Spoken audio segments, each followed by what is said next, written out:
Settle into a comfortable position. Let your breathing soften, and let your thoughts drift gently as we begin a slow journey into the life of a hero who carries far more pain than the world ever sees. Tonight, we will move through the quiet shadows of Spider-Man's story and explore the simple truth that being him is not a blessing, but a burden disguised as hope. Spider-Man is often shown as cheerful, funny, and quick to smile. He jokes through battles. He swings across the skyline with grace. He lifts heavy debris with ease. And yet, beneath every heroic moment, there is a quiet sadness that few truly understand.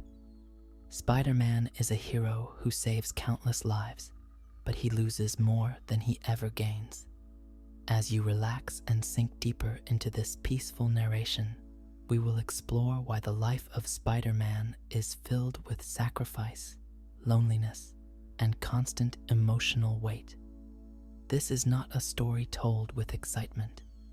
This is a soft, gentle look at the silent burdens he carries, the pain he hides, and the moments of heartbreak that shape his journey. Take a slow breath. Let it ease out gently. And when you are ready, we will step quietly into the first part of this story. Before the mask, before the powers, before he became a symbol of hope across New York City, Peter Parker lived a small, quiet life marked by loneliness. His world was filled with textbooks, science experiments, and the gentle kindness of Aunt May and Uncle Ben. But outside that small home, Peter often felt invisible. He was the quiet student sitting alone at lunch, the boy chosen last, or not chosen at all, the teenager who walked hallways filled with noise and laughter while feeling completely unseen. This loneliness is the foundation of why it hurts so much to be Spider-Man. Because the person who becomes a hero begins as someone who never truly felt valued. Peter Parker did not grow up with confidence. He did not grow up with admiration. He grew up blending into the background, hearing whispers behind him, feeling the sting of mockery, carrying books against his chest as if they could shield him from the world. And then, everything changed in a single moment. A spider bite, a spark, a shift inside him that altered the course of his entire life. At first, the transformation felt exciting. His senses sharpened, his body strengthened. The world became clearer, as if it had been placed into focus for the first time. But along with this new power came something heavier, something he could not yet understand. Power isolates. It draws a line between who you were and who you must become. And for Peter, that line became permanent. Even before tragedy struck, Peter began to feel a widening gap between himself and the people around him. He could lift more, react faster, sense danger before it arrived. Yet he could not tell anyone. Not Aunt May, not Uncle Ben, not classmates who barely noticed him. He was still alone, now carrying a secret that made him even more distant from the world. And then, the moment that defined him forever arrived. Uncle Ben, the man who raised him with patience and warmth, was taken from him in a single night. A night tied directly to a mistake Peter made. A moment when he chose selfishness over responsibility. The grief was overwhelming, the guilt unbearable. He replayed that moment over and over, knowing that if he had acted differently, Uncle Ben would still be alive. This is the first reason it truly sucks to be Spider-Man. His origin is not rooted in triumph, but in tragedy. He begins his journey with a wound that never truly heals. From that night on, Peter carried a weight far heavier than any villain could throw at him. He carried the memory of a gentle man who believed in him. He carried the pain of knowing his choices had consequences. he carried the understanding that his life would no longer be his own. He promised that with great power would come great responsibility, but he never realized how much responsibility would cost him. In this quiet moment of reflection, you can see how Peter Parker's destiny began not with joy, but with heartbreak. Not with celebration, but with loss. And this loneliness, this guilt, became the quiet companion that followed him through every chapter of his life. As we move forward, you will see how this pain shaped him, how it isolated him, and how it slowly transformed the bright hope of being Spider-Man into a burden few could ever endure. After Uncle Ben's death, Peter Parker carried more than grief. He carried a truth that would shape every moment of his life from that night forward. With great power comes great responsibility. It is a phrase the world remembers, but for Peter, it is not a motto. It is a chain, a quiet, unbreakable chain that wraps around his life and tightens with every decision he makes. For most people, responsibility means showing up on time, paying bills, helping family, or doing well at work. For Peter, responsibility means something far heavier. It means that every time he hears a scream in the distance, he must run toward it. Every time danger rises in the city, he must drop everything and face it. Every time someone suffers, he must act, even at the cost of his own comfort, safety, or happiness. The world sees Spider-Man swinging through the sky with elegance, leaping between rooftops with grace. What they do not see is the exhaustion hidden beneath every movement. The nights without sleep. The meals skipped because someone needed him. The moments when he wishes he could ignore a cry for help, but knows he never will. Responsibility becomes a burden when it replaces choice. And Peter Parker lost the freedom to choose his own life the moment he decided to honor Uncle Ben's memory. Imagine sitting in a classroom trying to focus on your notes, but a distant siren echoes through the open window. Your heart tightens. You cannot ignore it. You cannot stay seated. You cannot pretend someone else will handle it. You pack your things quietly, slip away, and lose another piece of the life you are trying desperately to hold together. Or imagine being on a date, finally smiling after weeks of stress, only to feel the familiar tingling of your spider sense. A cold wave sweeps through your body. Danger is near. And in that moment, you know that you must leave. You must abandon your joy. You must break another promise. You must once again disappear without explanation. Peter wants to live a normal life. He wants to study, to laugh, to spend time with friends. But responsibility is louder than desire. It calls him again and again, pulling him away from the people he loves, pulling him away from anything that could bring him peace. This cycle never ends. It repeats day after day, night after night, like waves wearing down a shoreline. Even when he is exhausted, even when his body aches, even when his mind feels heavy and overwhelmed, Peter will never turn away from someone in need, because he knows what happens when he ignores trouble. He learned that lesson the hardest way a person can. And so responsibility becomes a curse disguised as duty. It demands everything and gives nothing back. It steals his time, his energy, his relationships, and replaces them with pressure, fear, and guilt. If Peter ever hesitates, even for a moment, the weight of his past presses down on him. He hears Uncle Ben's voice in memory. He sees the consequences of inaction. He remembers that one mistake can change a life forever. And so he moves, always, even when he is tired, even when he is scared, even when he wants to stop. Responsibility becomes a quiet voice that never rests. It whispers in his ear when he tries to sleep. It nudges him awake before the sun rises. It pulls him out of bed when he wants to stay still. It shapes every moment, every decision, every breath. This is why being Spider-Man is not a blessing. It is a constant sacrifice, a commitment that consumes him piece by piece, unable to let himself rest, unable to live without fear of failing someone, unable to escape the shadow of what happened the night Uncle Ben died.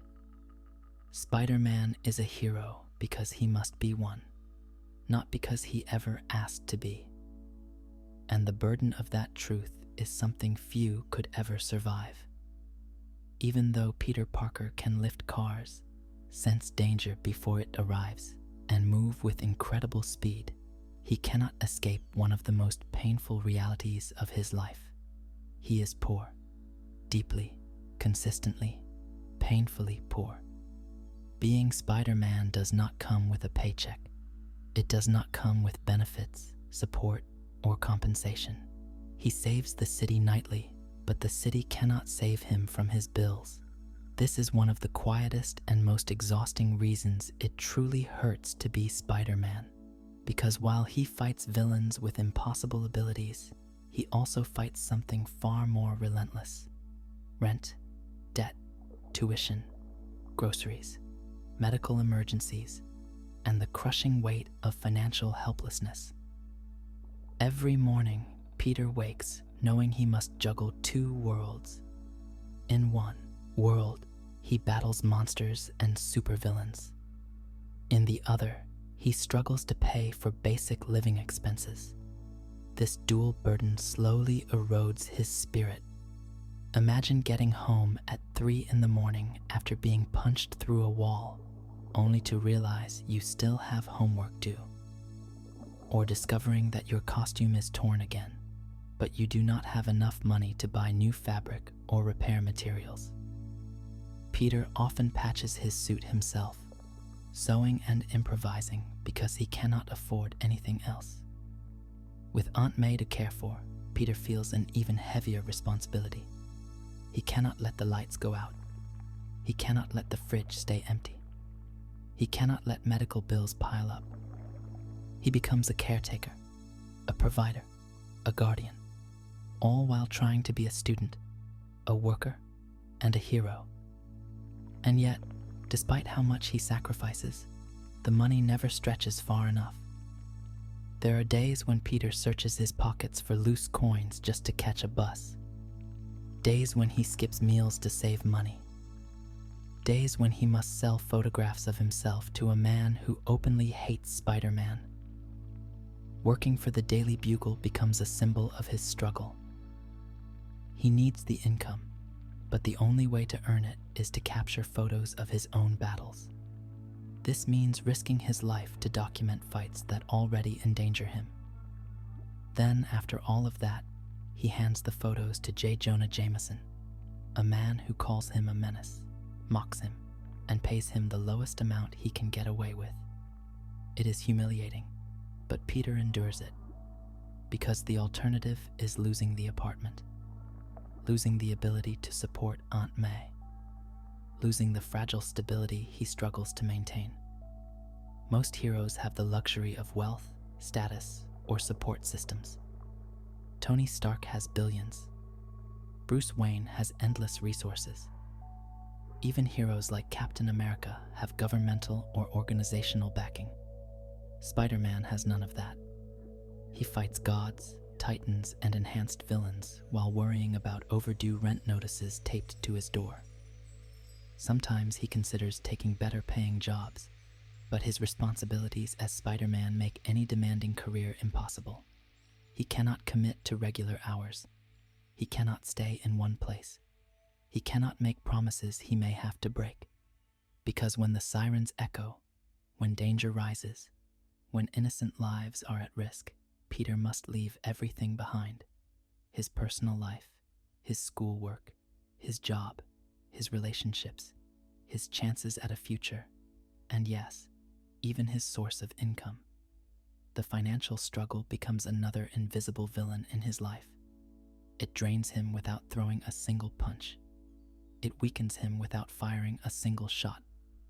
It steals his time, his peace, and his ability to rest. And through it all, Peter keeps trying. He keeps studying. He keeps working. He keeps supporting Aunt May. He keeps helping strangers who will never know his name. But deep inside, he feels the exhaustion of a life built on sacrifice and scarcity.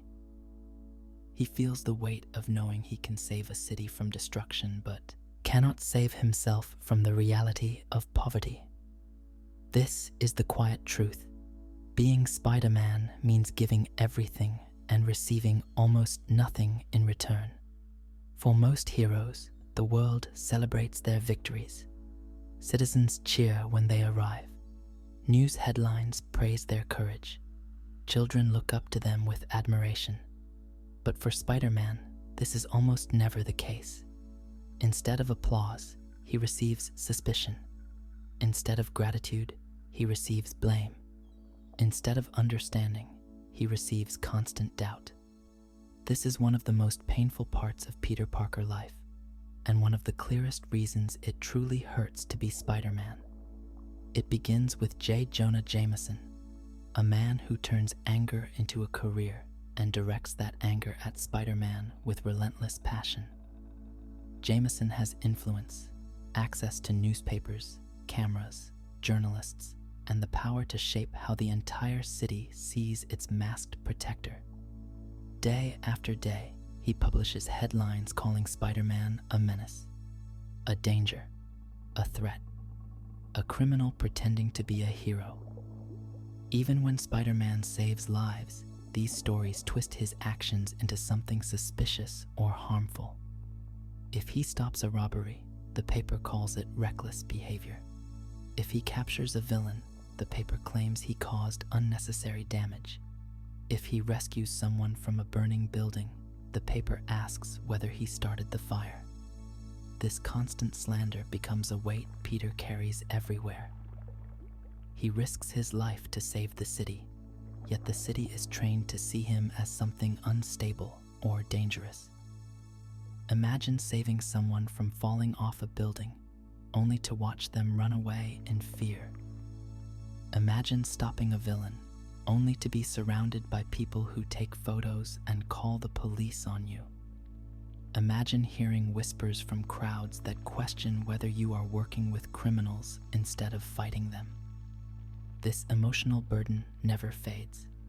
It follows him through every patrol, every rescue, every moment he tries to help. Peter begins to understand that heroism does not guarantee acceptance.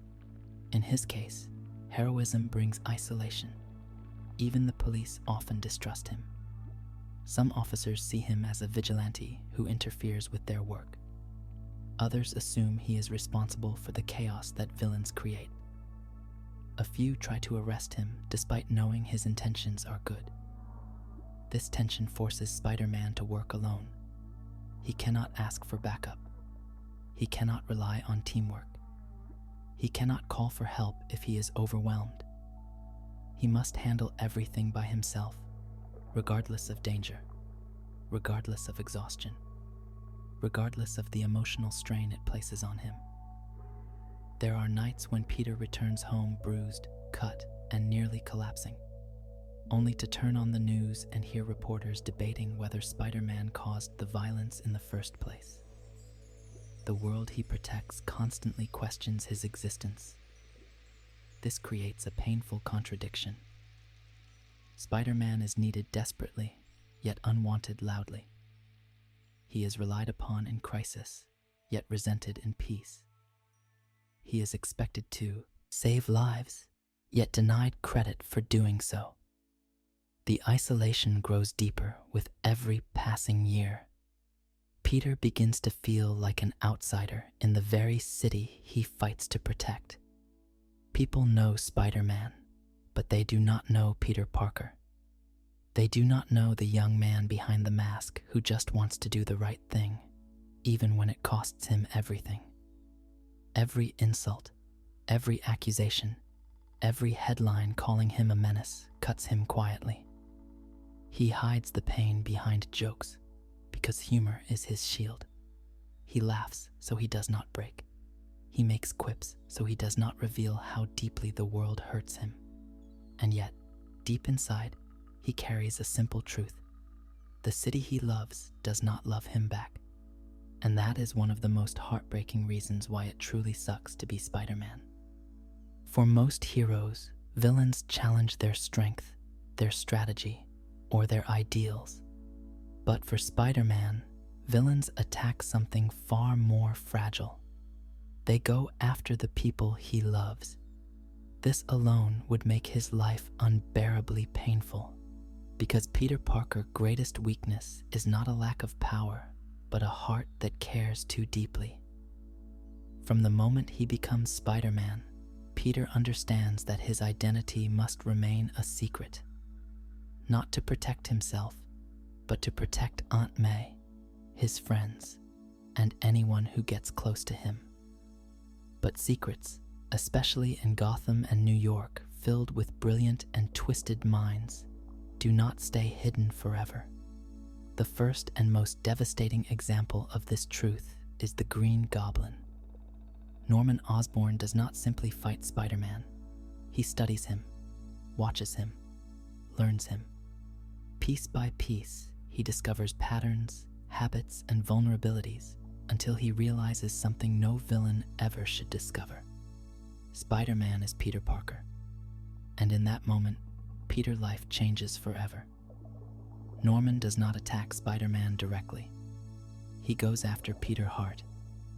He kidnaps Gwen Stacy, the bright, gentle girl who made Peter feel seen in a way he had never experienced before. He takes her not to hurt Spider-Man physically, but to break him emotionally, to shatter the foundation of his fragile hope.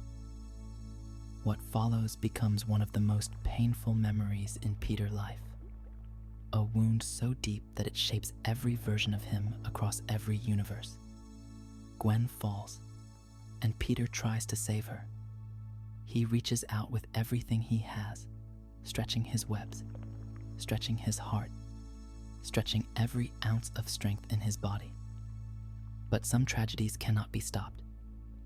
This moment shows Peter a truth that never leaves him. If a villain discovers the people he loves, they will use them as weapons. And it happens again, and again, and again. Dr. Octopus attempts to hurt Aunt May. Venom stalks Mary Jane through the night. The Lizard threatens classmates and co-workers. Electro attacks entire crowds Peter cares about. Even small-scale villains learn that Spider-Man reacts differently when someone he loves is in danger. And so the attacks become personal. They become emotional. They become cruel. Imagine trying to balance school, work, and relationships while knowing that anyone who stands beside you might become a target. Imagine walking into your home and checking every window because a villain could be waiting for you. Imagine dating someone and feeling your stomach tighten because you know your happiness puts them in danger. Peter carries this fear silently.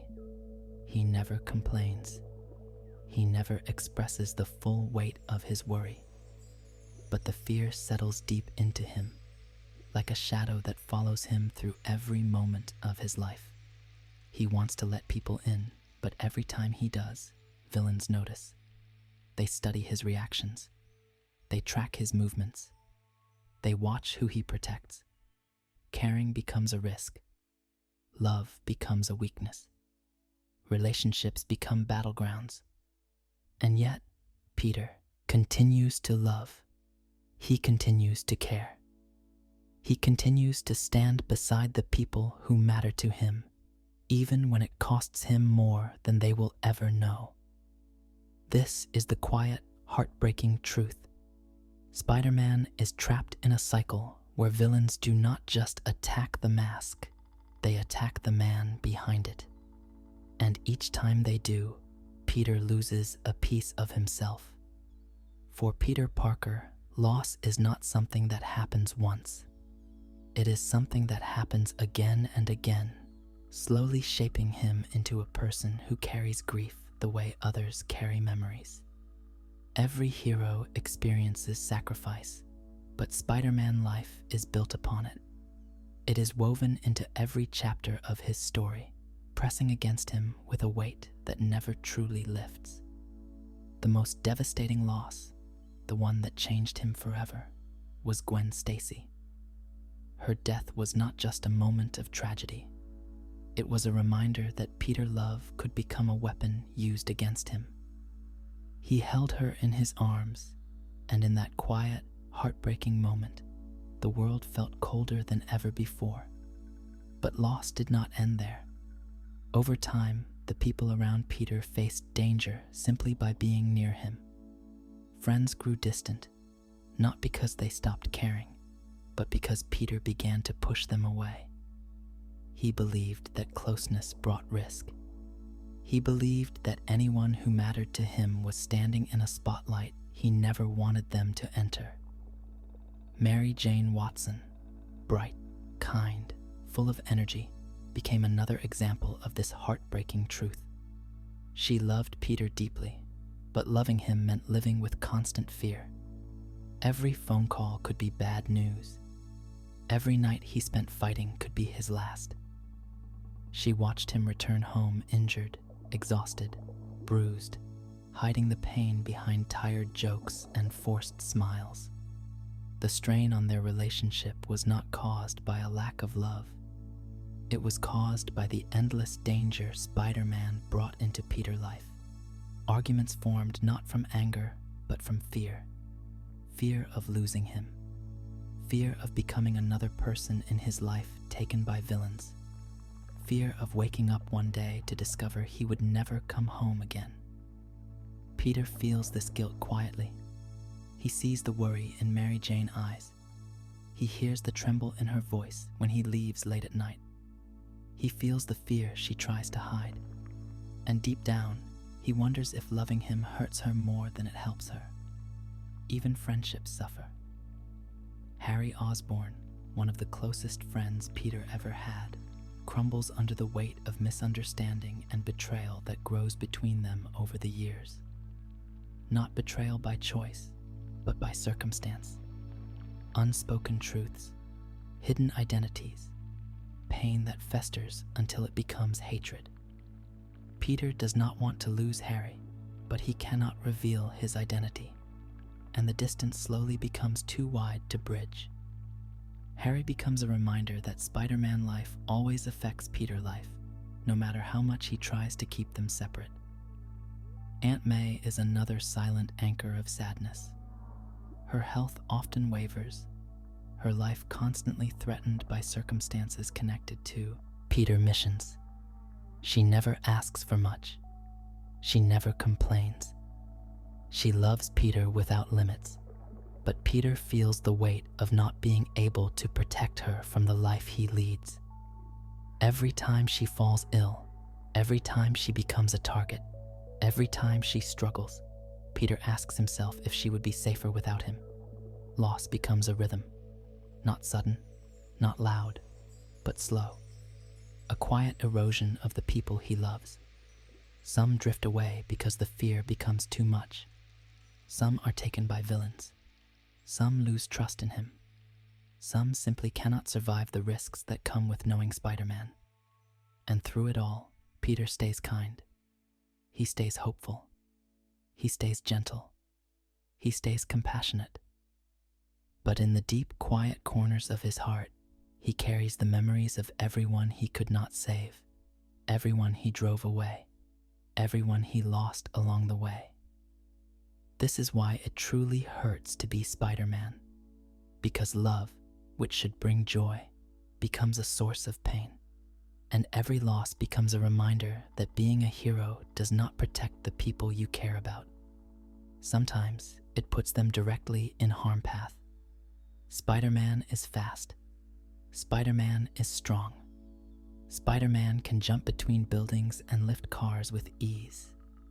But beneath the bright costume and the graceful movements, his body endures a level of pain that no ordinary person could survive.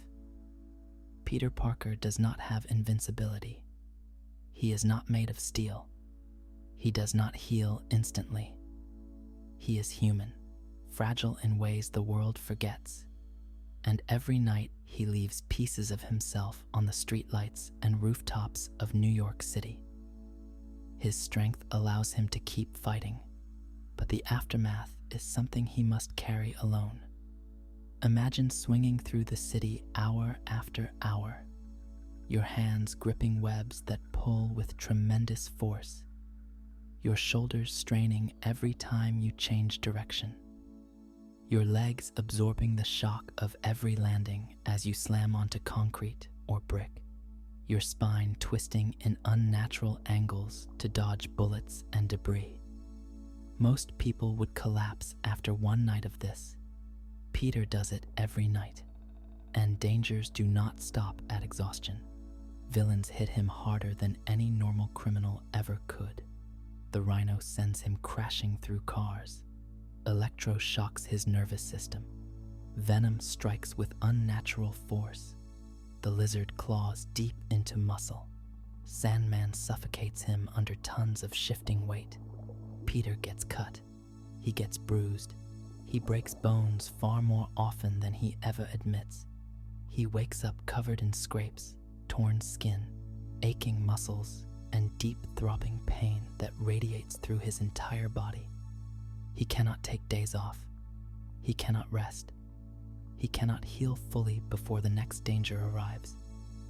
So his body becomes a map of healed wounds and hidden scars, marks that stretch across his ribs, bruises that seem permanent, old fractures that ache when the temperature changes, shoulders that never feel completely stable, a back that carries the memory of every fall. And yet, he forces himself out of bed every morning. He limps to school. He moves carefully through hallways. He hides the pain behind soft smiles and tired humor. He never tells Aunt May how badly he hurts. He never tells friends why he is stiff and slow. He never explains why lifting a backpack makes him wince. Spider-Man fights superhuman threats, but Peter Parker must live with the consequences. There are times when he is too injured to patrol, but he goes anyway, because he knows that if he rests, someone else might be hurt. His sense of responsibility does not allow him to stop. This leads to a cycle that drains him physically. He fights. He gets hurt. He recovers just enough to move. Then he fights again. There is no recovery period, no safe space, no medical team to patch him up. He stitches his own wounds. He sets his own injuries. He hides broken ribs under loose clothing. He pushes his body far beyond its limits. Most heroes rely on support teams. Peter relies on endurance and willpower. The toll on his body becomes a quiet form of suffering. He lives with constant soreness. He wakes up aching. He goes to sleep exhausted. His muscles twitch with fatigue. His joints crack under pressure. Sometimes his hands shake when he wakes from too little sleep. He is always on the edge of collapse, yet he continues because he has no choice. The world sees Spider-Man flipping across rooftops, but they do not see Peter in the morning, struggling to lift his arms, struggling to bend his knees, struggling to walk without wincing. Pain becomes part of his life, woven into every movement. Not dramatic pain, but quiet, steady pain that settles deep inside him and never truly goes away. This is the physical truth. Every battle he wins leaves a mark on him, and each mark reminds him that being a hero has a price his body must constantly pay. The body can endure only so much, but the mind carries a burden far heavier than bruises or broken bones.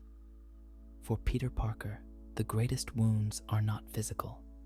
They are the quiet, invisible fractures formed by fear, guilt, exhaustion, and constant pressure. This is the part of being Spider-Man that no one sees, the weight that settles into the mind slowly until it becomes almost impossible to bear. Every night before he puts on the mask, Peter feels a familiar knot in his stomach. It is a combination of anxiety, responsibility, and fear. Not fear of pain or fear of villains, but fear of failing someone he could have saved, failing a stranger, failing a friend, failing the memory of Uncle Ben. This fear follows him everywhere, into classrooms, into quiet evenings at home, into the rare moments of peace he manages to find. It never leaves him, because danger never leaves the city. His spider sense is a gift, but it is also a curse. It keeps him alive, but it also keeps him in a constant state of alertness. Even when he is safe, his mind remains tense, listening for the next threat, waiting for the next moment where everything will go wrong. Imagine trying to sleep while your mind prepares for battle. Imagine carrying the weight of a city on your back and never having a moment when the pressure fades. This mental burnout grows deeper with every year that passes. Peter loses count of the number of nights he stays awake, patrolling until sunrise, heart racing, body trembling from exhaustion. He pushes himself because he cannot imagine the consequences of stopping. He knows that criminals do not rest. Villains do not take weekends off. Emergencies do not follow a schedule. So Peter does not rest either. This lack of rest erodes his ability to think clearly. He becomes forgetful. He becomes scattered. He loses track of tasks, misses important moments, and begins to feel disconnected from the world around him. The burnout grows heavier when tragedies happen, when someone gets hurt despite his efforts, when a villain escapes, when the media blames him for things he did not do, when he looks at his torn costume and wonders why he continues even though the city rarely appreciates him. Guilt becomes another layer of his suffering. He questions every decision he makes. Every choice feels like a potential mistake. He wonders if he is causing more harm than good. He wonders if he should have moved faster, acted sooner, been stronger, done better. This self-doubt is a villain all its own. It whispers to him in quiet moments. It makes him question his purpose. It wears down his hope. And loneliness intensifies everything. Even when Peter is surrounded by people, he feels alone. No one truly understands what he carries. No one understands the fear of living a double life. No one understands the exhaustion of matching a normal schedule while fighting superhuman battles every night. He cannot talk about the nightmares. He cannot talk about the guilt. He cannot talk about the pressure, because revealing too much puts others at risk. So he suffers in silence. He jokes to hide the fear. He smiles to disguise the pain. He pretends he is fine because the world needs Spider-Man to be strong. But inside, his mind is stretched thin, worn down by years of constant vigilance. Spider-Man is brave, but Peter Parker is tired. He is tired of fighting, tired of worrying, tired of sacrificing pieces of himself to keep others safe. This mental burnout does not vanish. It builds. It grows. It becomes part of his identity, shaping the way he sees himself, the way he moves through the world, and the way he faces each new day. This is one of the deepest reasons it truly sucks to be Spider-Man. Because even when his body heals, his mind never fully recovers. And yet, he wakes up again, puts on the mask again, and carries the weight again. Not because he enjoys it, but because he believes in helping people no matter how much it hurts. For most people, life takes shape through small routines. A steady job, school schedules, moments with friends, time with family. plans for the future that unfold slowly, naturally, and predictably. But for Peter Parker, none of these things remain stable. His life begins to fracture the moment he becomes Spider-Man, and no matter how hard he tries to hold it together, the cracks only spread. Peter wants a normal life more than anything. He wants to study without distraction. He wants to keep a job long enough to afford rent. He wants to show up on time, keep promises, attend birthdays, visit family, and experience the same simple joys that others take for granted. But Spider-Man does not allow him to live normally. Every attempt he makes to build a stable life is disrupted by danger, by responsibility, by the call of someone who needs help. Imagine trying to hold down a part-time job while villains attack the city without warning. You clock in with hope, determined to do well. But halfway through your shift, you hear distant sirens. Your spider sense tingles. Your heart tightens. You feel the city calling you even as your manager watches impatiently. You leave without explanation. You return late and exhausted. You get scolded, reprimanded, and eventually fired.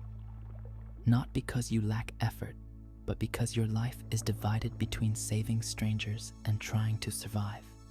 School becomes another battlefield. Assignments go unfinished because injuries make writing difficult. Lectures are missed because battles stretch past dawn. Group projects fall apart because Peter disappears at critical moments. Teachers misunderstand. Students complain. Opportunities vanish. No one knows that while they slept peacefully, he fought for the city on a rooftop, or stitched a wound in his bathroom, or limped home just in time to shower before class. Relationships crumble the same way. Friends feel neglected. Dates are interrupted. Promises break again and again. Peter never means to hurt anyone, but his double life makes him unreliable, no matter how much he cares. People begin to drift away. They interpret his absence as disinterest. They interpret his silence as rejection. They interpret his excuses as lies. And Peter cannot tell them the truth, because revealing his identity risks their lives. So he watches friendships fade. He watches love grow fragile. He watches opportunities disappear. He watches the life he wants slowly fall apart because the life he must live leaves no space for anything else. There are moments when Peter sits alone in his room, staring at textbooks, unfinished assignments, unpaid bills, and photos of people he has drifted away from. He wonders how much more he can lose before he has nothing left outside the mask. The loneliness becomes overwhelming. Not the loneliness of being physically alone, but the loneliness of being unable to share his pain, his struggle, his fear, or his exhaustion with anyone. Peter Parker is slowly swallowed by Spider-Man. The hero identity expands, taking more and more space until Peter feels like a shadow of the person he wants to be. This collapse is not dramatic. It happens quietly, softly, over time. One missed appointment, one lost job, one broken promise, one disappointed friend, one failed class, one empty seat at a gathering where he was expected. Small moments, again and again, until his personal life becomes a patchwork of regrets and unfinished memories. And yet, even as his life falls apart, Peter keeps going. He keeps trying. He keeps caring. Because he believes the world needs Spider-Man more than it needs Peter Parker. This is one of the most heartbreaking truths of his story. His desire for a normal life is always overshadowed by the responsibility he carries. And slowly, those responsibilities consume him, leaving the pieces of a young man who never gets the chance to build the life he dreams of. There is a quiet exhaustion that comes from pretending to be two different people. A strain that does not appear immediately, but grows slowly, settling deeper into the mind the longer the double life continues. For Peter Parker, this is not just a challenge. It is one of the most painful parts of being Spider-Man. Every morning, he wakes as Peter, a young man who wants simple things: to pass his classes, to maintain friendships, to pay bills on time, to have moments of laughter, joy, comfort, and peace. He wants to sit in a cafe without watching the door. He wants to relax without fear. He wants to exist without the weight of responsibility pressing against his chest. But almost immediately, the other life calls to him. Spider-Man must be ready long before danger appears. Spider-Man must listen for sounds no one else hears. Spider-Man must study movement in the shadows. Spider-Man must sense danger even in calm moments. And Peter cannot escape this other identity. He wears it even when the mask is off. Living two lives means constantly hiding. It means lying to people he loves. It means building excuses that weaken relationships, even though he never wants to hurt anyone. Every conversation becomes a careful balancing act. Every decision carries pressure. Every moment of peace feels temporary. Imagine walking into a room with friends and knowing that you cannot be fully honest. Not because you want to deceive them, but because the truth could put them in danger. Imagine wanting to express your fears, your exhaustion, your stress, but swallowing the words because they would reveal too much. Peter carries his secrets not with pride, but with quiet sadness. He wants someone to understand him fully, yet he cannot allow it. He wants someone to share his burdens, yet doing so could ruin their life. This emotional divide creates a hollow space inside him, a space where fear lingers, where guilt settles, where loneliness grows. The two lives collide constantly. As Peter, he sits in classrooms while thinking about last night's battle. As Spider-Man, he swings through the air while worrying about missed assignments. His mind is split between present danger and the life he is desperately trying to preserve. The tension becomes unbearable at times. He feels himself torn between the man he wants to be and a hero the city demands him to be. Every time he chooses Spider-Man, Peter Parker loses something. A job, a relationship, an opportunity, a future he once dreamed of. Every time he chooses Peter, someone out there risks getting hurt because Spider-Man was not there to stop it. There is no balance, no perfect ratio, no way to satisfy both halves. One identity must always suffer for the other. Peter sacrifices his dreams so Spider-Man can protect others. Spider-Man sacrifices his safety so Peter can remain human. Over time, Peter begins to feel less real than the mask he wears. Spider-Man becomes the identity people value. Spider-Man becomes the symbol of hope. Spider-Man becomes the reason he pushes through exhaustion and pain. But Spider-Man is also the reason Peter Parker feels like he is disappearing. He looks in the mirror some nights and wonders who he is becoming. A student? A hero? A burden? A name the city fears? A mask that hides a tired young man? This internal conflict is quiet but relentless. It does not strike like a villain, but drains like a slow leak. It pulls pieces of him away until he feels unsteady, caught between two worlds that will never truly fit together. The burden of living two lives is not dramatic. It is not explosive. It is a gentle erosion, a soft breaking, a whispering pressure that never leaves his mind. And while Spider-Man saves lives daily, Peter Parker slowly feels himself slipping away, lost somewhere between the life he wanted and the life he is forced to live. There is a special kind of pain that comes from being misunderstood.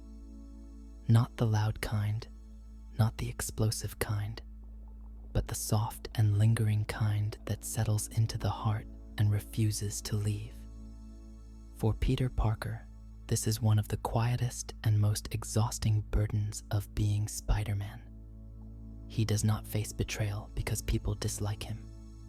He faces betrayal because the truth of his life can never be spoken. He cannot explain why he disappears. He cannot explain why he lies. He cannot explain why he shows up late, or injured, or shaken, or distant. And every unspoken truth becomes another thread that slowly unravels his connections to the people he cares about. Peter does not want to be secretive. He wants closeness. He wants to trust. He wants to express himself without fear. But living as Spider-Man requires silence, and silence becomes the greatest wedge between him and the rest of the world. Friendships begin to strain. He says he will show up for someone, but something happens, and Spider-Man must take over. A robbery, a fire, a villain, a person in danger. Peter leaves without explanation, and when he returns, people feel abandoned. They do not know that he just saved lives. They only know that he was not there for them.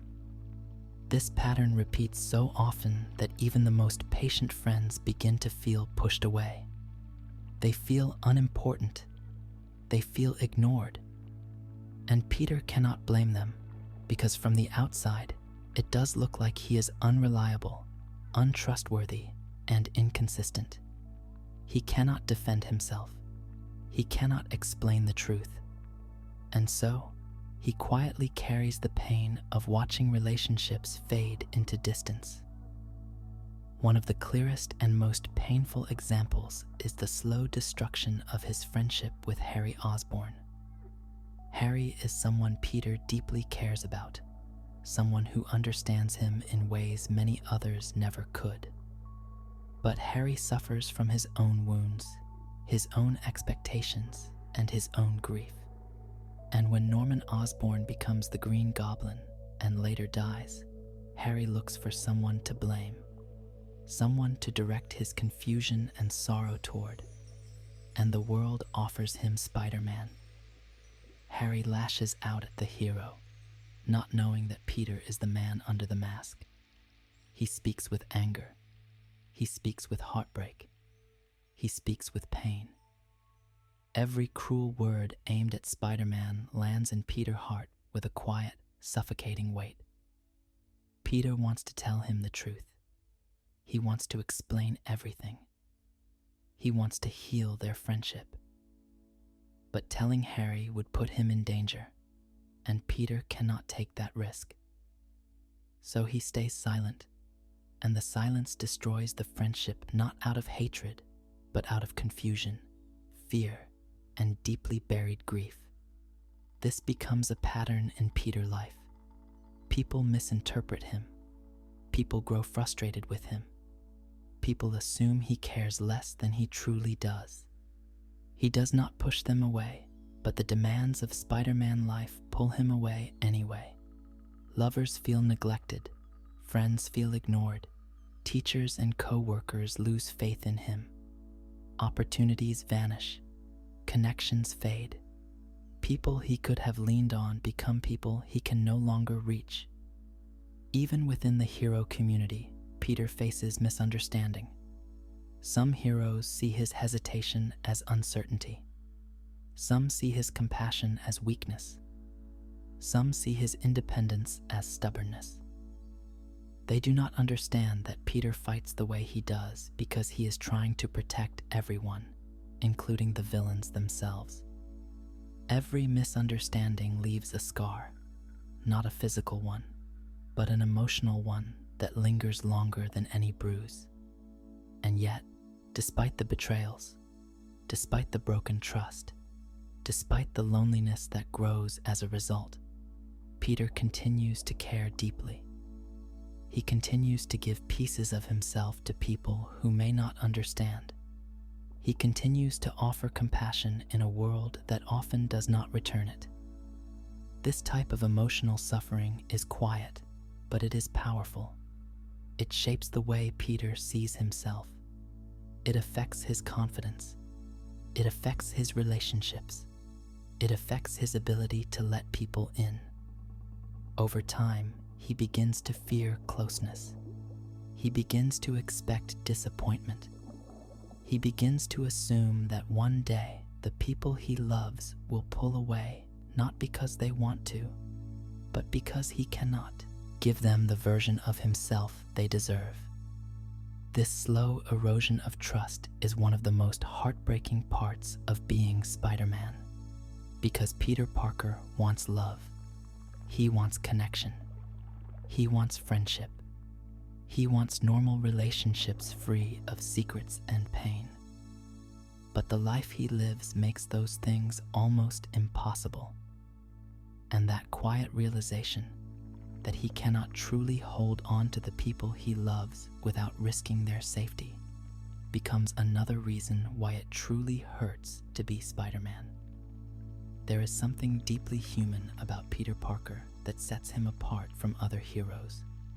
He does not fight because he enjoys it. He does not seek fame, admiration, or recognition. He fights because he believes every life matters, even when the world does not value his own. This compassion is powerful, but it also creates one of the most painful truths of his existence.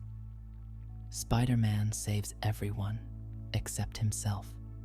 Peter lives with a quiet belief that his life must always come second. His happiness comes second. His goals come second. His dreams come second. His safety comes second. His relationships come second. His future comes second. Every time he sees danger, he puts the mask on and leaves everything else behind. Not because it is easy, but because he cannot bear the thought of someone suffering when he has the power to intervene. This self-sacrifice becomes a habit, a pattern, a lifestyle he cannot escape. He gives up meals. He gives up sleep. He gives up school. He gives up friendships. He gives up chances at careers, stable income, and long-term success. He gives up the possibility of peace. Whenever he experiences something good, something joyful, something hopeful, a part of him wonders how long it will last before Spider-Man requires him to let it go. There are moments when Peter tries to take care of himself. Moments when he tries to rest, tries to study, tries to enjoy a quiet evening, tries to spend time with someone he cares about. But the world does not allow Spider-Man to pause. A siren echoes. A cry for help breaks through the air. A villain strikes. Someone is in danger, and the choice disappears. It is always the same choice. It is always impossible, and Peter always chooses others over himself. This cycle becomes emotionally exhausting. He begins to forget what he wants for his own life. He feels disconnected from the things he once loved. Science, photography, friends, hobbies, even dreams of a future fade into the background as Spider-Man demands more and more of him. He tries to build a life for Peter Parker, but Spider-Man keeps breaking it down. There are nights when Peter sits alone, costume torn, muscles aching, mind heavy, wondering why he keeps going. He knows the answer. He knows that if he stops, people will suffer. People will die. And Peter would rather sacrifice everything than live with the guilt of knowing he could have helped. This emotional burden grows heavier when the city does not appreciate him. He risks his life daily, yet people question his motives. They accuse him of causing chaos. They blame him for destruction caused by villains. They fear him. They misunderstand him. But even then, Peter continues to protect them. He continues to care. He continues to give because he knows that every person he saves is someone who gets to go home, someone who gets another chance, someone who gets to keep living. Peter never gives himself that same mercy. He rarely forgives himself. He rarely takes a break. He rarely shows kindness toward his own needs because he believes helping others is more important than anything he could ever do for himself. This is the emotional truth of Spider-Man. He is a hero not because he is powerful, but because he chooses compassion again and again, even when it breaks him. He fights for strangers. He suffers in silence. He carries guilt that is not his fault. He pushes through pain that never fully leaves. And he gives every piece of himself so others can stay whole. Spider-Man saves everyone except himself. And that quiet, heartbreaking reality is one of the deepest reasons why it truly hurts to be Spider-Man. There is a certain kind of loneliness that goes beyond being alone in a room. It is the loneliness of being unseen, even when people look directly at you. It is the loneliness of carrying a truth that no one else can ever fully understand. For Peter Parker, this loneliness becomes a constant presence, shaping his life in ways he never expected. When he puts on the mask, he becomes Spider-Man. He becomes a symbol. He becomes a myth. He becomes a hope and a fear at the same time. But when the mask comes off, the weight of everything he has done settles onto his shoulders in silence. No one sees Peter struggle to stand after barely surviving a battle. No one sees the shaking in his hands after narrowly escaping death. No one sees the tears he hides when he feels like he failed someone. No one sees the exhaustion in his eyes when he forces himself to keep going, even though every part of him is begging for rest. People know Spider-Man, but almost no one knows Peter Parker. This separation creates a hollow space inside him, a distance between who he is and who he is allowed to be. He cannot be vulnerable. He cannot admit fear. He cannot talk about the pressure. He cannot confess how heavy the responsibility feels, or how often he questions whether he is strong enough to keep living this way. The world sees Spider-Man swinging through the air with effortless confidence, cracking jokes, and performing feats that seem impossible. But Peter knows the truth behind those jokes. He knows that humor is a shield, a way to cover the fear, a way to hide the fact that he is terrified of failing. No one else hears the quiet moments when he wonders if being Spider-Man is destroying the parts of Peter Parker that still remain. This loneliness becomes even deeper because Peter cannot share his secret freely. He cannot sit down with someone and explain how split he feels inside. He cannot open up about the nights when he wishes he could stop, even though he knows he never will. And when he does tell someone, when he trusts them with his truth, their lives become targets. They face danger simply for knowing him. They become vulnerable to villains who want to break Spider-Man by breaking Peter Parker. This reality makes closeness complicated. It makes trust difficult. It makes love fragile. Even when people know his secret, Peter still feels alone, because they see parts of his life, but they will never truly feel the weight of every decision he makes. They will never fully know how often he sacrifices his own well-being to protect them. This emotional isolation is not loud. It does not scream. It does not demand attention. It exists quietly, like a shadow trailing behind him through the streets of New York. On rooftops, as he watches the city lights flicker below, Peter often feels something heavy in his chest, a soft ache, a longing for a life where he could simply exist without carrying two identities, without hiding so much of himself from everyone he cares about. He wonders what it would be like to be fully known, to take off the mask and still feel safe, to live without fear that someone will be hurt because of him, to be able to say, "I am struggling," without worrying it could destroy someone else's life.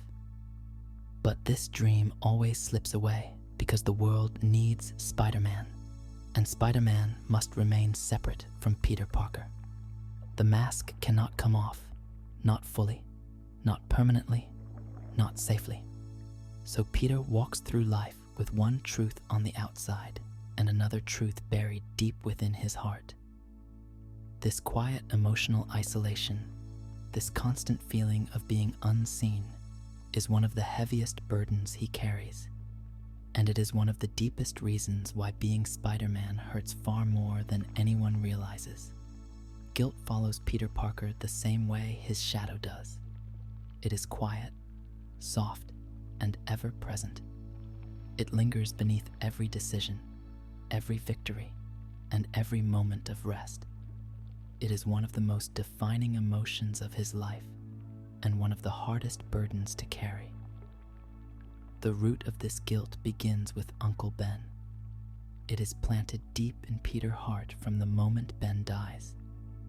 Peter believes with every fiber of his being that he could have prevented that tragedy, that he should have prevented it, that his inaction, his hesitation, his choice to let a thief run free caused the loss of the man who raised him. This belief shapes everything he does. Every time he saves someone, he thinks of Ben. Every time he makes a choice, he asks himself what Ben would have wanted. Every time he stumbles, he feels that familiar sting of failure deep within his chest. But guilt does not stop with one moment. Over time, it grows. Gwen Stacy becomes another wound that never truly heals. Peter relives her fall in his mind over and over again. He questions his timing, his decisions, his actions. He wonders if he could have saved her if he had done something different. Even when logic tells him that the goblin created the tragedy, his heart whispers another story. It whispers that he failed. It whispers that he should have been stronger, faster, more aware. It whispers that the people he loves suffer because of him. Every loss becomes a seed that grows into more guilt. When Harry Osborn spirals, Peter blames himself. When Aunt May falls ill, he blames the stress his life brings.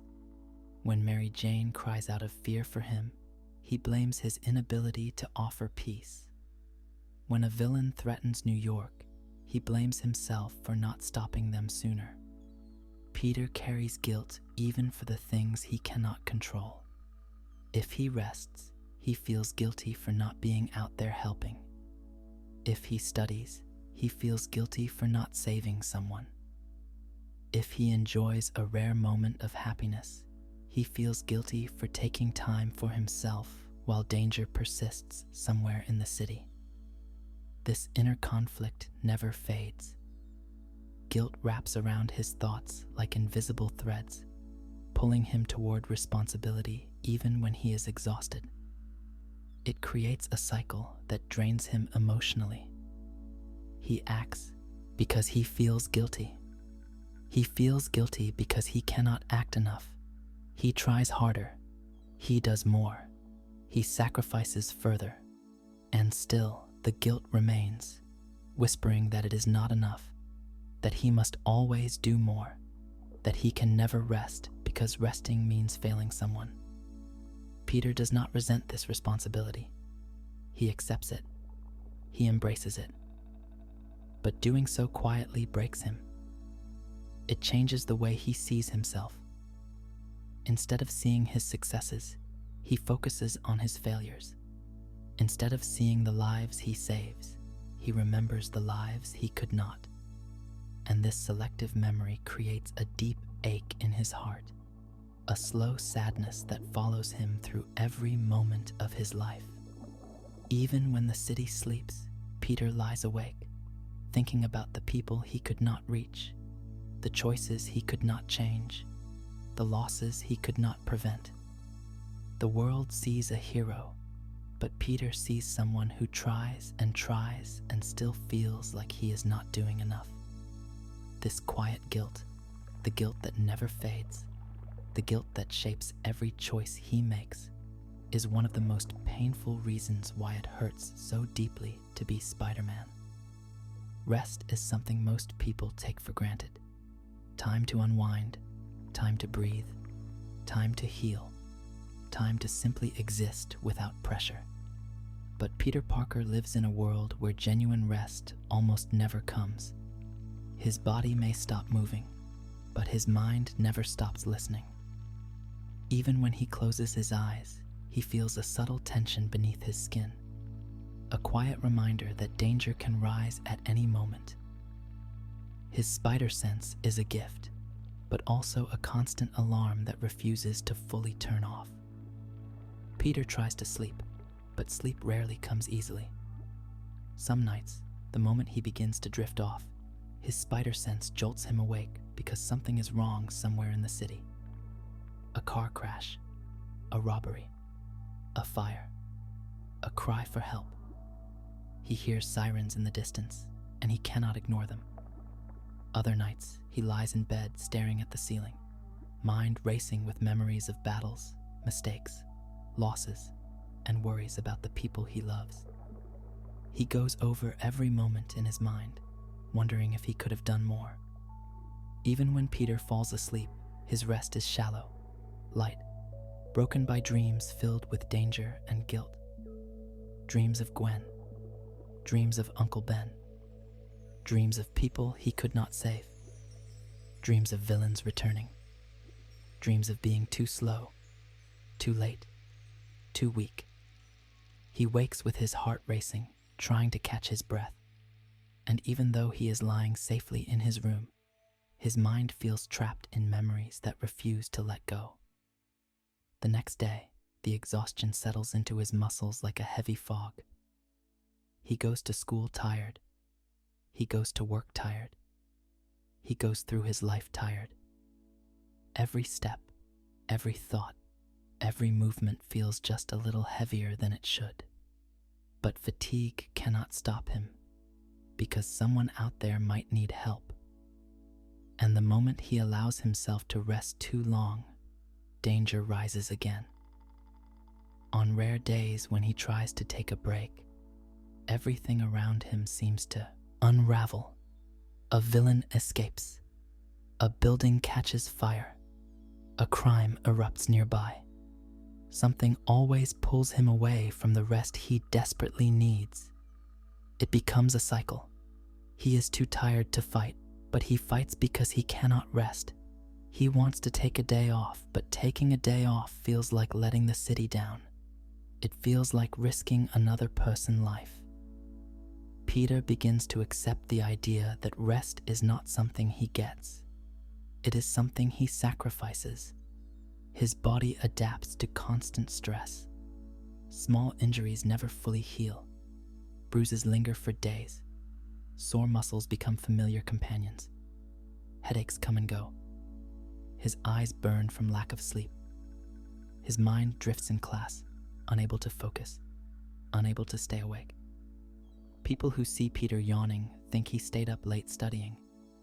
They do not realize he saved a stranger, fought a villain, stopped a collapse, and returned home at sunrise with barely enough time to change clothes before school. No one knows the truth behind his exhaustion. No one sees the cost of his sleepless nights. And Peter, too tired to explain, simply pushes forward. Because someone has to. The city depends on him. The innocent depend on him.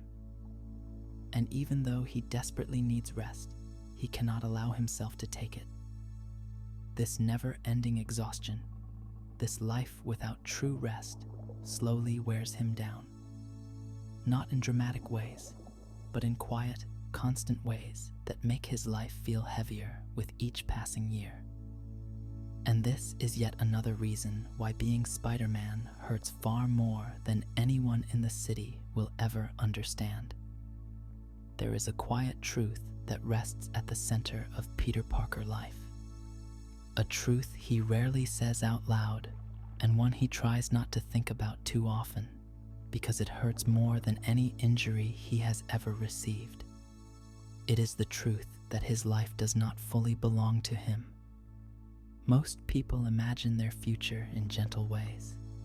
They think about the home they might live in, the family they might build, the career they might pursue, the adventures they might take, and the dreams they hope to follow. Peter had those same dreams once.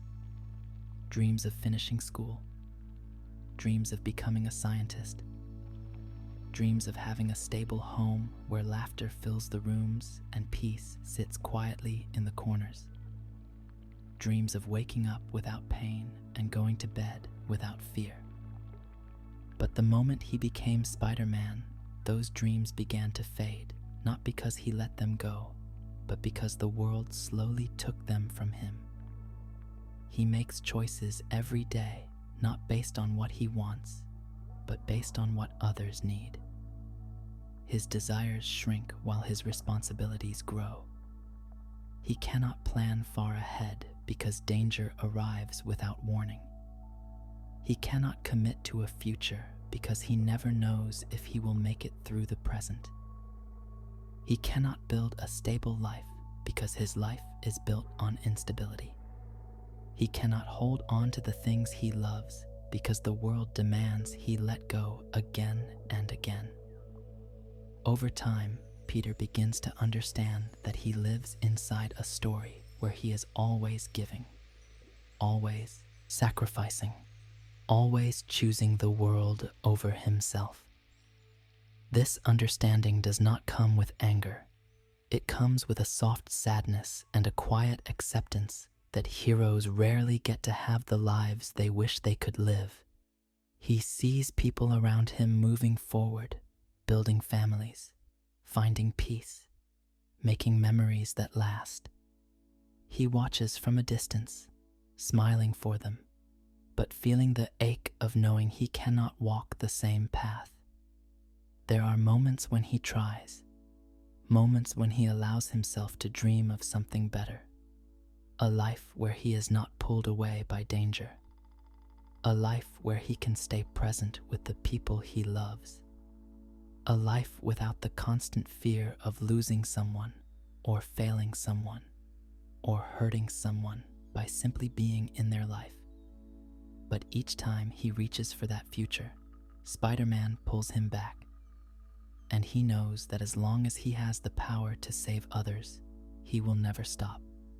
He will always fight. He will always protect. He will always sacrifice. Because deep inside, Peter believes the world needs Spider-Man far more than it needs Peter Parker. This realization becomes another quiet heartbreak. He understands that every day he lives as Spider-Man slowly steals the life he could have had. He will never be fully safe. He will never be fully free. He will never be able to walk away from the mask that defines him and destroys him at the same time. Yet, even with all that weight on his shoulders, Peter continues to choose hope. He continues to choose compassion. He continues to choose goodness in a world that often gives him very little in return. This quiet endurance, this constant strength in the face of pain, is what makes him one of the greatest heroes ever created. But it is also what makes his life one of the hardest lives anyone could live. Spider-Man saves the world, but the world never sees how much he loses along the way. His story is full of courage, but also full of quiet heartbreak. And it is this final truth that sits at the core of everything. Being Spider-Man means carrying a life that he can never fully live for himself. And that weight, that gentle, endless weight, is why it truly hurts to be Spider-Man. There is something haunting woven into the fabric of Spider-Man stories, a pattern that appears again and again, repeating itself across timelines, universes, realities, and versions of Peter Parker that never meet, yet somehow share the same heartbreak. It is the quiet realization that no matter the world, no matter the timeline, no matter the choices made, Spider-Man is a hero shaped by loss. This pain does not belong only to one version of Peter. It is carried by all of them, echoing softly between dimensions like a whisper that refuses to fade. Every Spider-Man story begins with hope, a young person gifted with something extraordinary, a chance to grow into a hero, a chance to protect, a chance to rise above fear and become someone who can help others. But that hope is always met with tragedy. In universe after universe, Spider-Man loses someone precious, someone who anchors his humanity, someone he loves deeply, someone whose absence becomes the turning point between childhood and the heavy weight of responsibility. For one version, it is Uncle Ben. For another, it is Gwen. For another, it is Aunt May. For others, it is a friend, a mentor, a partner, a sibling, or someone whose life shaped their own. The pattern is unmistakable. It is not a coincidence. It is the core of what it means to be Spider-Man. Across the multiverse, this loss is the spark that lights the fire of responsibility. Some call it a curse, a cosmic truth, a painful thread that ties every version of the web together. Others see it as the price of power, a reminder that with great power comes a weight that grows heavier the more worlds you explore.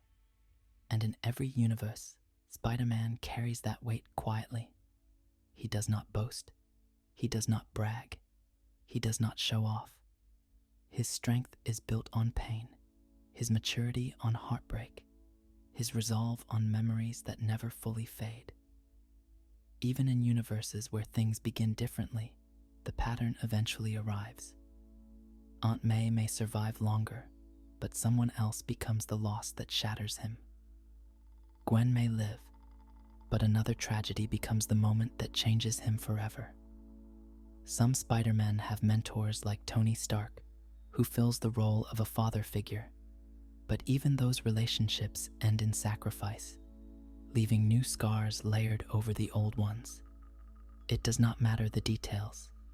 The outcome remains the same. Spider-Man grows through heartbreak. This universal truth becomes a kind of solemn unity. Spider-Man across dimensions recognize each other by this pain.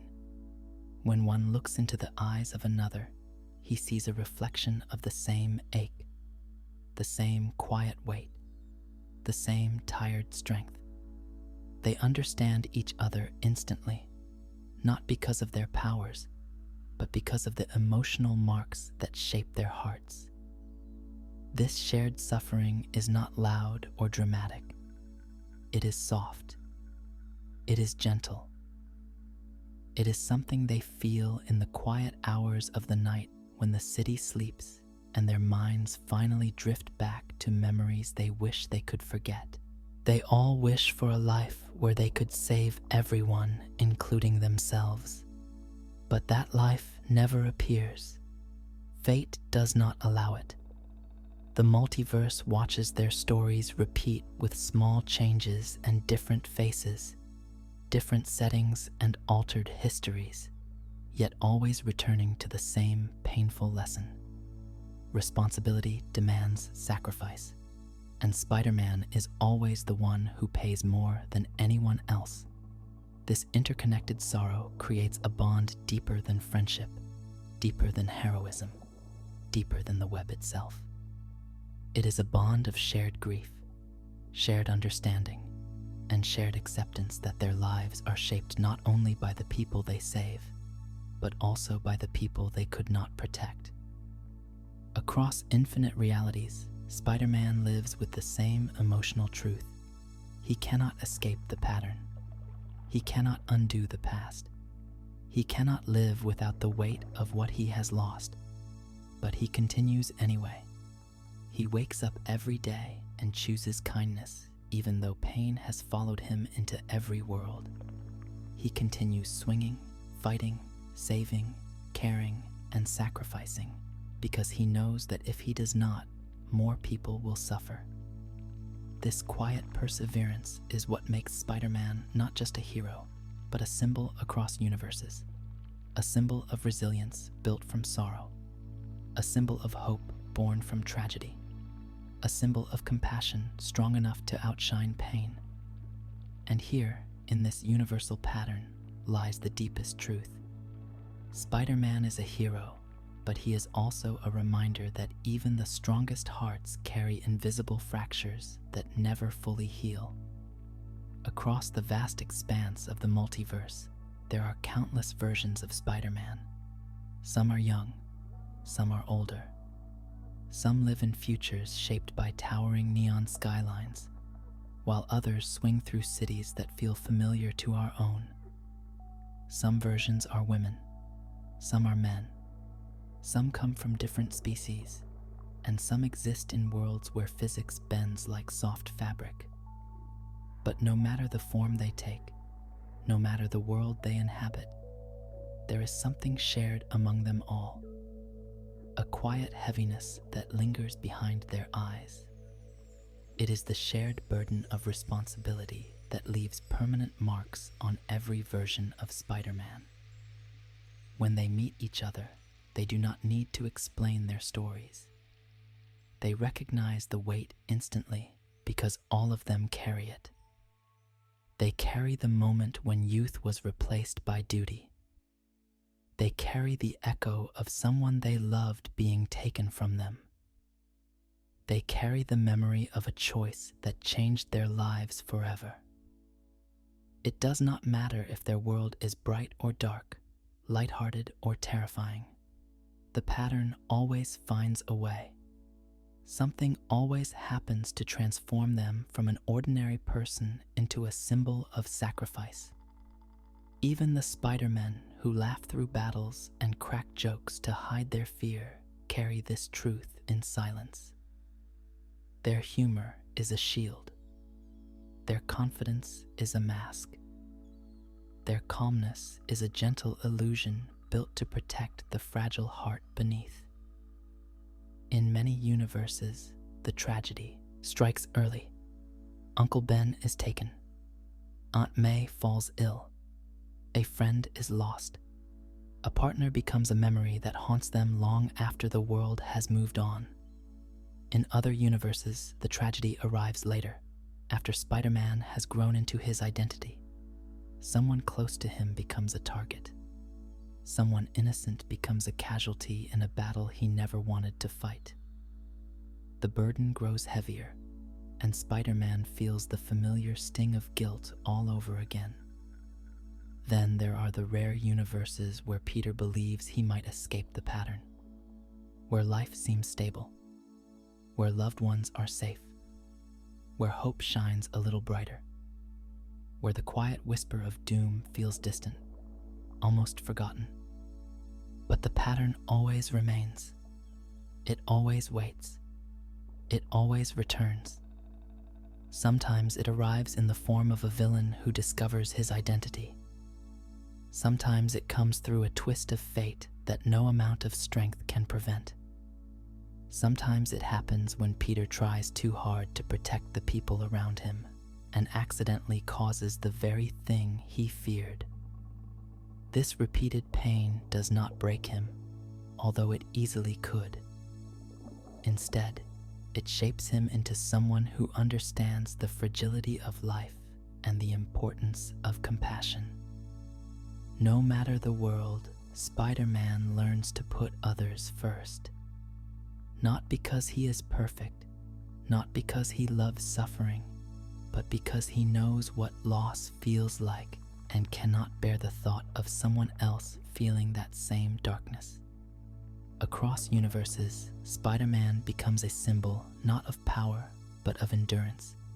He endures heartbreak. He endures fear. He endures loneliness. He endures the quiet collapse of dreams he once held close. He endures the knowledge that the world will never fully understand what he sacrifices. And still, he continues. In many universes, Spider-Man meets alternate versions of himself. When they stand together, something profound happens. They speak without speaking. They feel understood without needing to share the details. The pain becomes familiar. The weight becomes shared. For a moment, the burden feels lighter because someone else finally understands. They see themselves in one another, their failures, their regrets, their hopes, their small joys, their invisible wounds. There is comfort in these meetings, but also sadness. Because the more they see of each other, the more they realize that suffering is woven into the identity of Spider-Man. Even the versions who rise to become leaders or legends carry this emotional truth. The ache does not disappear with time. It does not vanish with victories. It sits quietly at the center of who they are, reminding them of the cost of the choices they made. In some universes, there are spider people who never met Uncle Ben or Gwen Stacy or Mary Jane. Their stories unfold differently, yet still the same pattern emerges. Loss finds them anyway, as if the multiverse insists on shaping Spider-Man through pain. To be Spider-Man is to accept a fate that demands strength even when you feel weak. It is to give until you have nothing left, and then to give again. It is to hold your heart together with threads of hope, even when it feels like it will fall apart. This eternal pattern echoes across realities like a soft, mournful hum. It tells the story of countless heroes bound by the same web of responsibility, a web that stretches across worlds and never truly lets go. When exploring the many stories across the Spider-Verse, a clear and quiet truth emerges. Even when the details change, even when the faces, places, and timelines shift, Spider-Man always stands at the same emotional crossroads. A crossroads built from sacrifice, destiny, and the weight of doing what is right, even when it breaks the heart behind the mask. In some universes, Spider-Man tries to step away from heroism. He tries to live a normal life. He tries to choose peace over pain, Peter over Spider-Man, future over responsibility. But something always calls him back. A crisis, a tragedy, a villain rising from the shadows, a person he cannot allow to suffer. The world always needs him again, and he always returns. This persistent call to return becomes another universal pattern. No matter how far Spider-Man runs, no matter how much distance he puts between himself and the mask, responsibility always finds him. Because being Spider-Man is not a job. It is not a suit. It is not even a choice he can truly walk away from. It becomes a part of him, a quiet, eternal part woven into his identity so deeply that even if he takes off the suit and hides it away, the heart beneath it still hears the cries of others. This is why, in timeline after timeline, Spider-Man continues to rise even when he falls. He chooses to get back up not because he is fearless, but because he is determined to protect others from the pain that shaped him. This determination becomes a thread woven into every Peter Parker across the multiverse. But determination does not soften the challenges. It only makes the path harder, because choosing responsibility repeatedly means choosing sacrifice repeatedly. In countless worlds, Spider-Man sacrifices time with loved ones, opportunities, dreams, and futures. He gives away pieces of himself until there is little left except the hero the city needs. And even then, he keeps giving. In some universes, Spider-Man sacrifices the possibility of having a family, because he fears that bringing people close will only expose them to danger. In others, he tries to build a family only to lose them to the same cycle of villainy that has always followed him. Some versions of Spider-Man become older, wiser, still carrying the same quiet weight in their tired eyes. They have experienced decades of pain, yet they continue to protect the innocent. Their bodies may slow, but their spirit never does, because the world still needs someone to swing through the darkness and bring hope to the places where fear grows strongest. In alternate realities, Spider-Man encounters versions of himself who made different choices. Some chose anger, some chose revenge, some chose isolation, some chose brutal methods to control crime. But even those versions, shaped by darker paths, still carry the same ache beneath their armor. Because no matter how different their choices may be, they all began with the same heart. A heart wounded by loss, a heart shaped by compassion, a heart that wants to protect, even when it hurts to keep trying. This shared emotional foundation is why so many Spider-Men recognize each other instantly, not through their costumes, not through their powers, but through their eyes. Eyes that reflect a lifetime of heavy choices made in silence. When they meet, the connection is immediate. Spider-Man from one world looks at Spider-Man from another, and without speaking, they both understand the cost of their lives. They share stories of battles they fought, lives they tried to save, lives they could not save. They speak softly about the weight of guilt, the burden of secrecy, and the exhaustion that never quite leaves their bodies. Across the multiverse, this unspoken bond becomes a source of comfort.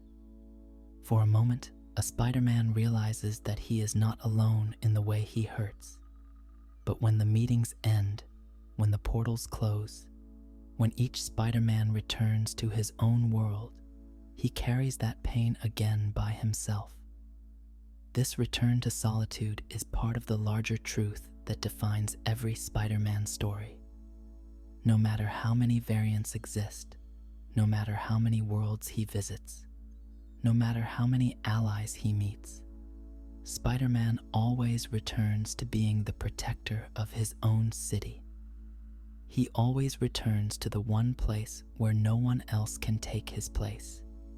And in this return, he steps once again into a life that demands more from him than anyone around him will ever fully understand.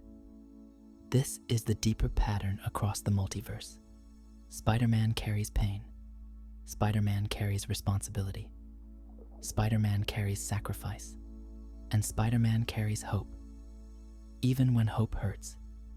Even when hope demands everything. Even when hope is the reason he cannot live a peaceful life.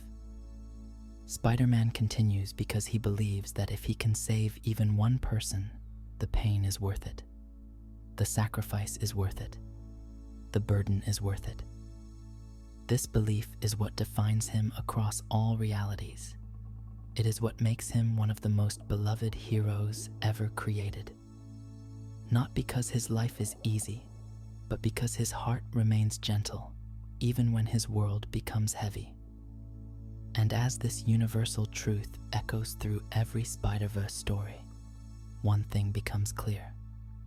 No matter the world, no matter the timeline, no matter the identity beneath the mask, Spider-Man is always a hero who continues to rise even when life tries again and again to pull him down. There is a quiet truth hidden beneath the surface of Spider-Man life. A truth that rarely gets spoken aloud because the world moves too fast to notice it.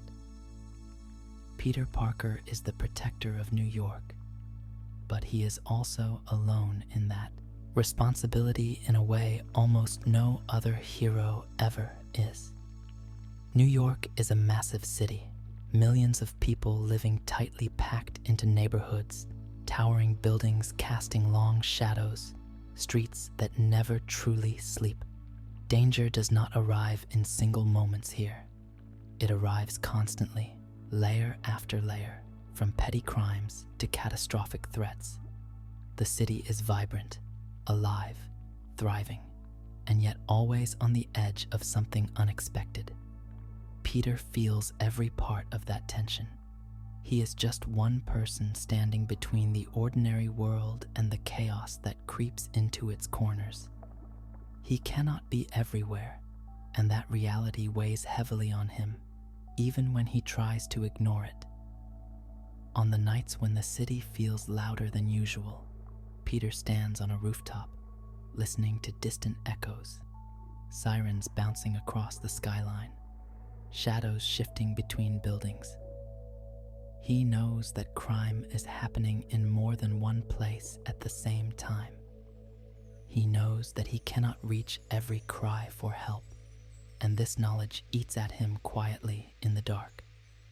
Unlike other heroes, Spider-Man does not have a team constantly beside him. He does not have a base of operations, communication centers, or advanced technology to monitor the city. He has only himself, his instincts, and the constant pressure to make the right decision every time. If he chooses wrong, someone gets hurt. If he arrives late, someone pays the price. If he picks the wrong rooftop to swing toward, he might save one person and unknowingly lose another.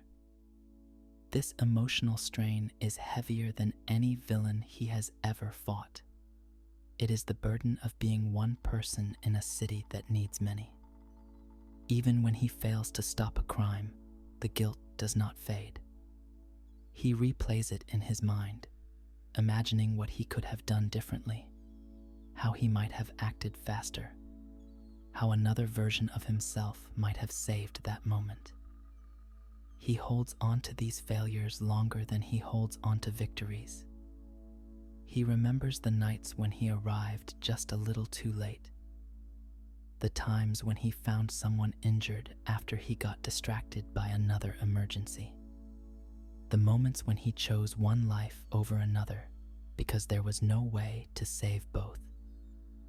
These decisions stay with him long after the city sleeps. Other heroes, those with teams and systems, can distribute responsibility. Someone else can pick up the slack if they need rest. But Spider-Man has no such luxury. New York relies on him because he is the hero who never quits. The hero who shows up even when he is battered and shaken. The hero who refuses to leave even when help seems far away. And this devotion slowly shapes his identity into something heavy and unyielding. He begins to believe that stepping away, even for a moment, is a form of abandonment. He begins to believe that rest is a betrayal of the people who need him. He begins to believe that he must always be available, always be alert, always be ready to move because the city will fall apart if he stops. This belief is not healthy. It is not sustainable. But it is what keeps him going through the worst nights. There are times when he sees other heroes on the news, fighting cosmic threats, saving worlds, falling from the sky like meteors with armies at their back. Peter is proud of them, but he feels a quiet distance between himself and that world of grand battles. He is too grounded, too practical, too tied to the streets and rooftops to become part of something so huge. He is the hero of the alleys, the neighborhoods, the crowded schools, the late-night diners, the brick buildings with old fire escapes. He is the hero who picks up the pieces after everyone else leaves, who deals with the aftermath, who comforts people in the small hours when the rest of the world has forgotten them. This is what makes his burden unique. He is not saving the universe. He is saving the people that the universe often overlooks, and he does it alone. This loneliness becomes something he carries in silence. It settles deep inside him like a weight tied to his ribs. He feels it when he swings through the wind, when he sits on a rooftop after a battle, when he removes his mask and stares at the bruises that keep darkening his skin. He holds the city together with threads of responsibility, thin enough to break but strong enough to survive, because he refuses to let go. This is the emotional cost of being New York's only protector. It is not dramatic. It is not loud. It is a slow ache that builds over time until it becomes part of the heartbeat beneath the mask. There is something unique about New York, a restless heartbeat, an energy that never fades, a tension that lingers in the air like a subtle vibration beneath every streetlight. It is a city filled with life, but it is also a city that demands more than any one person should be able to give. For most people, New York is overwhelming in a way they eventually grow used to. The crowds, the noise, the constant movement, the glow of lights at night. It becomes normal, background noise, a rhythm of life. But for Peter Parker, this rhythm is something he never escapes. It keeps him awake. It keeps him alert. It keeps him walking the tightrope between exhaustion and responsibility, night after night. He loves the city.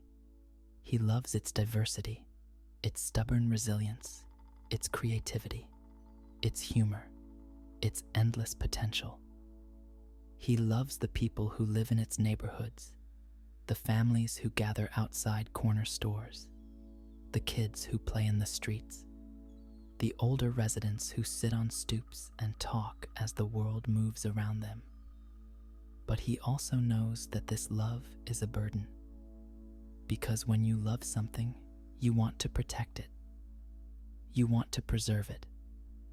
You want to keep it safe, even when the world makes that impossible. New York takes from Peter without realizing what it asks of him. Every night spent on rooftops means a day spent fatigued. Every life he saves comes with the fear of the ones he could not reach. Every villain he stops ends with another one rising, somewhere else in the city. It is a cycle that never truly ends. He gives everything he has to protect people who may never know his name, who may never see his face, who may never even hear the stories of how close they came to danger. They only know that they are safe, but they do not know why. And because they do not know, they cannot thank him. They cannot support him. They cannot lift the weight from his shoulders even a little. This quiet lack of recognition is another layer of emotional fatigue that Peter carries alone. He does not crave praise. He does not seek applause. But the absence of any acknowledgement creates a feeling deep inside him that he is fighting a battle his city never truly sees. Some residents know him only as a rumor, a blur in the corner of their eye, a figure who disappears before they can say thank you.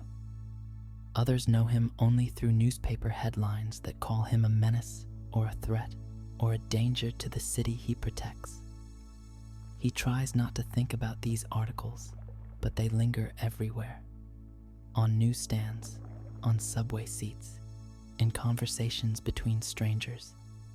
He hears people speak about Spider-Man as though he is an unpredictable force, someone to be avoided, someone they cannot trust.